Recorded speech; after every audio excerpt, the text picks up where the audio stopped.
What's goody? Hey, man. So one of the most confusing teams in the NBA right now, one of the most polarizing teams in the NBA right now are the Philadelphia 76ers. And they're so polarizing, not just because Paul George has been terrible this season and because of his whole podcast and thing and everything like that. I'm not even going to go too much into that right now because I already made a video about that. And I'm not the type of person that just wants to send hate continuously towards a player's way and everything like that, even though what Paul George is doing is making me less and less of a fan of his game, which is really sad because I was a huge fan of him back when he was in Indiana and everything. This video is not about him. It's about the Philadelphia 76ers and a lot about Joel Embiid. A few weeks ago, reports came out that Joel Embiid was probably going to need off-season knee surgery, and a question that a lot of fans were asking is, what is the point of waiting until the off-season? Why not just do it now? Because if you're the Sixers, you're not playing for anything anyway. And I want to go ahead and just dive into really the whole Joel Embiid situation and also what the Sixers should really do next or what they even can do next. The Philadelphia 76ers, as things stand, we don't have basketball again until tomorrow, but as things stand right now, the Sixers are 20-34, the 11 seed out east. Now, the fact that a 22-33 team like the Bulls are a play-in team out east is just beyond me. Like, that just shows you how terrible the East is. But right now, the Sixers are only a game and a half behind the Bulls for that play-in spot, right? And there were some fans that were saying, you know what, I'm not mad at it because we did too much in the offseason, paid Paul George too much, blah, blah, blah, blah, blah. Too much happened for us to not go out here and make the playoffs at all. And my thing is, if you're a 76ers fan, I wouldn't be thinking like that because even if you make it into the play-in, which that's not a guarantee, by the way, like we assume this team is good enough to make it into the play-in when they're fully healthy, but are we sure? Because I saw this team that was fully healthy with well, not fully healthy, but with their three stars playing, lose to the Raptors in a game where Joel Embiid choked at home and was getting booed by the home fans. I saw them lose to the Nets. And this was back-to-back games. So I'm just confused as to how earlier in the season, I was with you. I was with the whole thing. Like, Philly is good enough to make the playoffs at the very minimum. When guys come back healthy, they will make the playoffs. But now we're at the point where it's like, even if you can, what's the point? Because you're not a good team. You're not beating the Knicks, the Celtics, the Cavs. I wouldn't pick you to beat the Bucks. Like, there is too many teams in the East that I think are just better than you. So is it really worth risking more of Joel Embiid's health just to go ahead and try to make the play-in, play two play-in games, win them both, hopefully, and then make it to the 8th seed where you would have to play, as of right now, the Cavaliers, a team that would dominate you? Like, it's not just like the 1 seed is a team where you can go out there and easily beat them. It's not a real 1 seed. They don't match up well against you. The Cavs match up perfectly fine against the Sixers. In fact, I think the Cavs would probably sweep them boys as things are currently constructed. So if I'm a Philly fan, my thought process is with that of the more critical fans. Why not just shut them down now? Because if I'm the Philadelphia 76ers, I'm thinking this season's already a wash. You know Paul George is not going anywhere. You paid him a 4-year deal. There's nobody on the market that's really going to want Paul George, and if they do, you're not going to get what you want to get for Paul George. You're not going to get something that's worth it based off the money that you signed him because you're the dumbass that signed him to a 4-year deal. So you can't really trade him. You're not going to trade Maxey because at a certain point, you got to start thinking about making this Maxey's team over Embiid. So you have really 2 options. You have 3 options, and I think one of them is way, way worse than the other 2.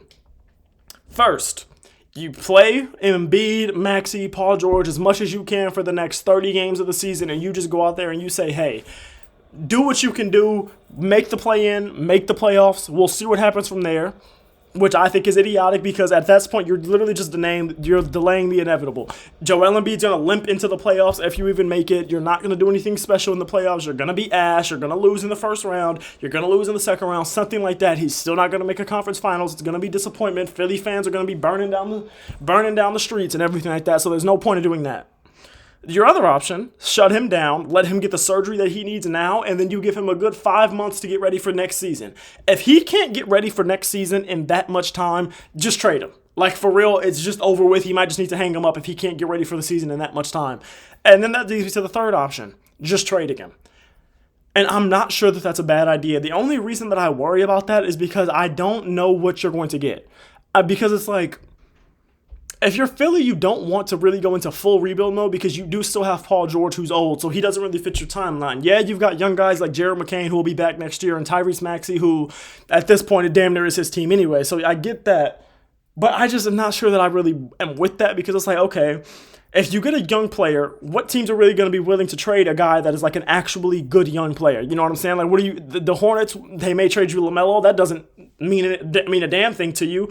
Like, what are the Pistons are going to trade you Cade? That doesn't mean a damn thing to you. Like, there's no teams out there, in my opinion, that I can think of off the top of my head that are going to give you a young player that fits that Maxey, Jared McCain timeline, but that's also really good at basketball now. So they're not going to do that. But then also, it's just like, you don't really want to trade a guy like that. You don't want to trade a guy who could score 35 points per game when he's healthy and a guy that is an MVP. You really don't want to do that, especially when you've kind of built this team around him. So I'm not really a big fan of that idea, but I'm leaning towards that idea more than I am of the idea of just letting him play and letting them ride out the rest of the season and just see what happens, because you gain nothing by doing that. All you're doing at that point is delaying the inevitable, because I think at a certain point, it's delusion to think that the 76ers are anything more than a first round or maybe second round exit, if they even make the playoffs at all. Like this, keep in mind, they still aren't even in a play-in slot right now. So they have to fight their way up a game and a half, which the Bulls are ass. That's how the Bulls scored 29 points and a half. So I don't, you know what I'm saying? I'm not saying they can't do that. But what I'm saying is, even if they can, what's the point? Even if they can, why would they? Even if they can, does that really change the outlook of the season? So if I'm a Sixers fan, I would want them to just shut it down and try again next year. And this isn't just a Joel Embiid thing. But at a certain point, we have to start giving Joel Embiid a little more fault for this. We kind of we got to stop being nice. People talking about, well, was Joel Embiid's prime robbed from him because of the Philly choosing Tobias Harris over Jimmy Butler, or because of James Harden wanting out, or because of Ben Simmons not taking that layup? Embiid is the one that didn't play his first 2 years in the league because he was hurt, right? Embiid is the one that has limped into the playoffs every single year and has never done anything in the playoffs, even when he's had chances to. He's never taken you to a conference finals, right? In the much weaker East, right? I've seen Anthony Edwards get to a conference finals. Shai Gilgeous-Alexander this year will probably get to a conference finals. We've seen Luka do it. We've seen plenty of guys get to. We saw Jason Tatum and them do it multiple times. We saw the Heat do it multiple times. This year, the Cavs just might do it. I saw the freaking Pacers make it to, like, Tyrese Halliburton took his team to an Eastern Conference Finals before Joel Embiid. Like, at a certain point, we have to start giving these players the criticism that they deserve, and we have to stop blaming it on outside factors, because at a certain point, if you are that dude, if you are that most dominant player to play in the league since Shaquille O'Neal won 3 straight Finals MVPs. When Shaquille O'Neal was in Orlando, he took a team to the finals to go against Hakeem and them. He took teams to the Eastern Conference Finals to go against Jordan and them. What has Joel Embiid done that is anywhere near that level? That one MVP that every single day looks more and more like a sympathy award, even though I do believe he earned it that year. It's starting to look, every single year that goes by, that MVP starts to look a little more questionable and more questionable. So if you're a Sixers fan, I just kind of want to know what you think about it, because it's like, you don't really have a great option.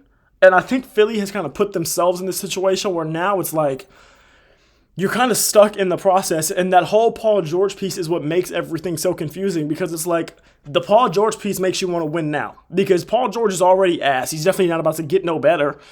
And when he's 37 and has a $50 million player option, you think he's declining that? No. So you're going to have him for the next 4 years. So you got to go ahead and that makes you want to win now. But then it's like, damn, okay, can we try to be good enough in that 4th year maybe? Well, how good do you think Paul George is? Because if he's only averaging 15 right now, what do you think is going to be when he's even richer at 37? The podcast is probably taking off even more. You think he's going to randomly get some athleticism back? You think randomly he's just going to have that desire to hoop again instead of being a full-time podcaster? No. You think randomly Joel Embiid's just going to get healthy? Like, that's even assuming you can get a healthy year of Joel Embiid. And you got Joel Embiid before the season. I just don't like the optics of everything for him, because it's like, he played in the Olympics and everything like that and was fine during the whole Olympics, but then before the season, you got him coming out talking about, oh, I'm not playing a single back-to-back. You got fans questioning, and then the reports are coming out now where it's like, oh, yeah, the knee stuff he's dealing with now has no bearing on what happened in the Olympics. He came into the season and no injury that he came into the season with was because of the Olympics. Bull. Cap. I don't believe that. I think you have to be a fool to believe any of that. I simply do not believe. You're telling me he was hurt in the playoffs, played 2 months later in the Olympics, didn't play to start the season, and you're telling me that none of those injuries have anything to do with each other?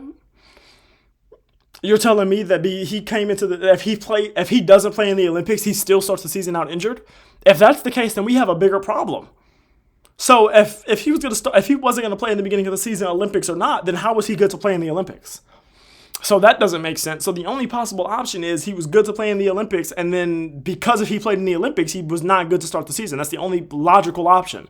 So every single day that this stuff continues to go on, things look worse and worse for Philly. And now we got 25, 30 games left in the season. And if you're a Philly fan, you're questioning, well, what am I even watching hoops for anymore? Like, why would I watch this team? I got Joel Embiid getting booed at home because he's out here losing to the Raptors in the clutchest moment of the game, turning the ball over to Grady Dick. Like, come on, bro.